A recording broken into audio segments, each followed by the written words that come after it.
ఒకటి కాదు, 2 కాదు, 300 మందికి స్కాలర్‌షిప్. ఫుల్లీ ఫండెడ్ స్కాలర్‌షిప్ అండి. అంటే మనం మన చేతి చిల్లి గవ్వ కూడా పెట్టకుండా, ఒక్క రూపాయి కూడా ఖర్చు పెట్టకుండా ఎడ్యుకేషన్ మొత్తం ఏది ఇంజినీరింగ్, మెడిసిన్, ఆర్కిటెక్చర్, ఫార్మసీ లాంటి ప్రొఫెషనల్ కోర్సులతో పాటు ఇంకా జనరల్ ఎడ్యుకేషన్ అండి. కళలు, లలిత కళల దగ్గర నుంచి, ఆర్ట్స్ దగ్గర నుంచి అన్నీ. అయితే ఇక్కడ ఎక్కువ అంటే టెక్నికల్ స్కిల్స్ ఉంటాయి చూడండి, డిప్లొమా ఇలాంటివి. ఆ మధ్య కూడా నేను చెప్పాను, రష్యాలో మెటలర్జీ డిప్లొమా చదవాలి అని మీకు ఉంటే కనుక ఫుల్లీ ఫండెడ్ స్కాలర్షిప్ ఉంది. ఒక యూనివర్సిటీ ఉంది, రెడీగా ఉంది. ఏపీ స్కిల్ డెవలప్మెంట్ కార్పొరేషన్ వాళ్ళు స్వయంగా స్క్రీన్ చేసి, అంటే అక్కడ రష్యన్ గవర్నమెంట్తో టైఅప్ పెట్టుకొని పంపిస్తున్నారు. భయపడాల్సిన పనేమీ లేదు, చక్కగా చదువుకొని హాయిగా వచ్చేయచ్చు అని చెప్పాం కదండి.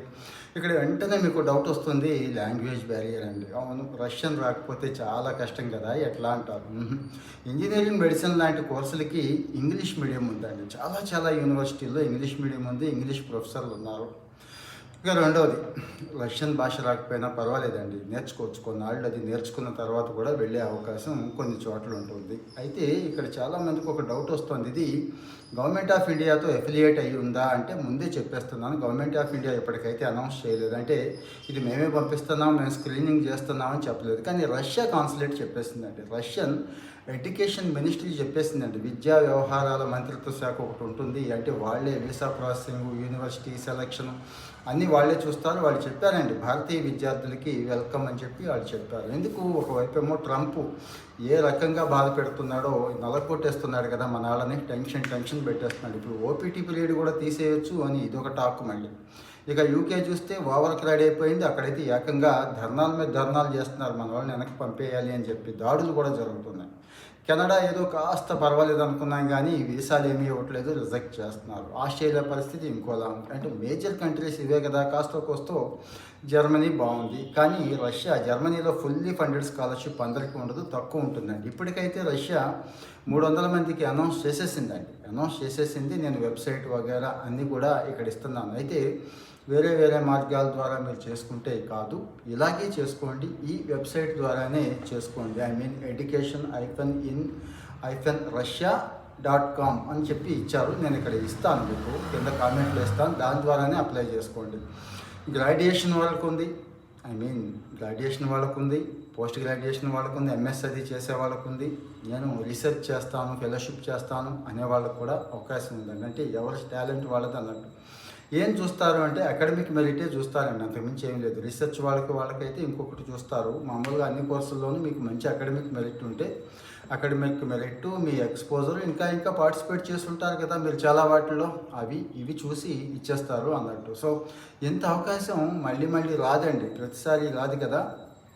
రష్యా గురించి భయపడక్కర్లేదు. ఒక పక్కన వార్ జరుగుతున్నా కానీ మనల్ని తీసుకెళ్ళి వార్లో అయితే వేరు, ఏదో కొన్ని చిన్న చితక కంపెనీల్లో జాయిన్ అవ్వద్దు, అఫీషియల్ కానివి అక్కడ బలవంతంగా సైన్యంలో జాయిన్ చేస్తున్నారు. ఉద్యోగాలకు వెళ్ళిన వాళ్ళని, చదువు కోసం వెళ్ళిన వాళ్ళకి ఆ రిస్క్ ఉంటుందని నేను అనుకోవట్లేదు. అయినా కానీ మీరు కూడా ఒకసారి అక్కడ ఆ యూనివర్సిటీల్లో చదువుతున్న వాళ్ళు, మన పిల్లలు ఉంటారు ఖచ్చితంగా, తెలుగు వాళ్ళు, ఇండియన్స్ ఉంటారు కదా, వాళ్ళతో ఒకసారి మీరు మాట్లాడి చూడండి.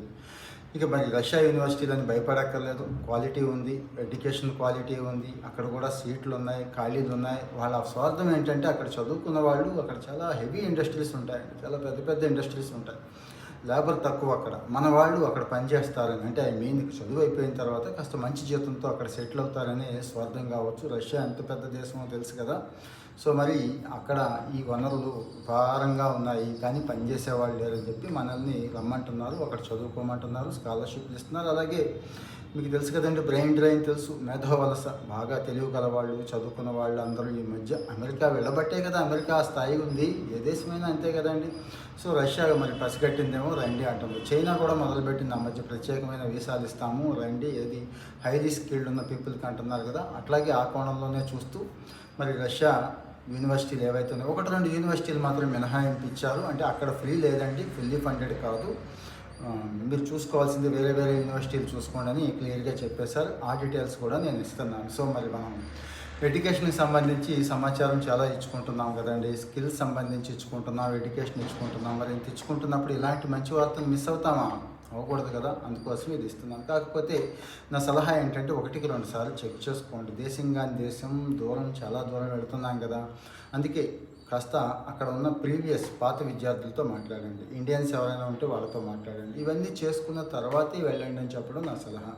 ఇక గవర్నమెంట్ అఫిలియేషన్ ప్రస్తుతానికైతే లేదు. త్వరలో గవర్నమెంట్ అఫిలియేషన్ కూడా పెట్టేసుకుంటామంటున్నారు కాబట్టి అంటే వస్తే ఇంకా సంతోషం. భయపడక్కర్లేదు, ధైర్యంగా వెళ్ళిపోవచ్చు. సో మరి మీరు అండర్ గ్రాడ్యుయేషన్ చదువుతారా, పోస్ట్ గ్రాడ్యుయేషనా, రీసెర్చా, మెడిసినా, ఇంజనీరింగా, ఫార్మసీయా, ఏదైనా కానీ అన్ని అవకాశాలు ఉన్నాయి. జనవరి దాకా అవకాశం ఇచ్చారంటే ఆల్మోస్ట్ అది నెలపైన అవకాశం ఉంది కాబట్టి అక్కడికి వెళ్ళి అప్లై చేయండి. ఇంకా ఏమైనా డౌట్స్ ఉంటే దయచేసి పెట్టండి.